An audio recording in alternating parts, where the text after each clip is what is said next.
In this video, I will show you how to transfer money from Philippines to New Zealand bank account. So to do this, I recommend you use Wise because Wise is one of the easiest, fastest, and cheapest ways to do this. It's especially cheap if you go ahead and create your Wise account with the link down in the description, because by doing so, you will get your first international transfer without any fees. Yes, you heard it right. You'll get free transfer.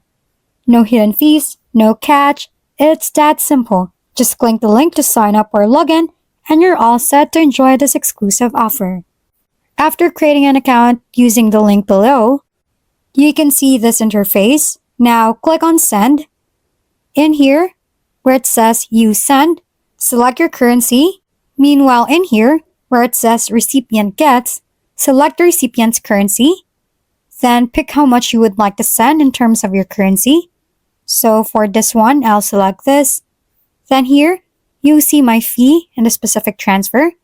Now this may be lower for you if you use my link, and the money should arrive in seconds. So that's very fast as well. Then go ahead and click on Continue.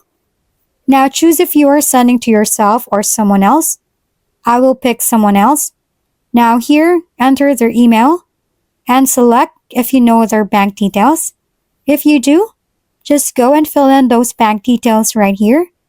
And if you don't, just fill in the full name of the account holder and the recipient's preferred language, and then they will receive an email where they can fill in their bank details and receive the money that way. So then the money will be deposited directly into their bank account without them needing a Wise account. So then click on Confirm, review it, and actually go ahead and pay for it. And after you pay for it, after paying for it, there you have successfully sent the money to your receiver. So that's how to transfer money from Philippines to New Zealand bank account.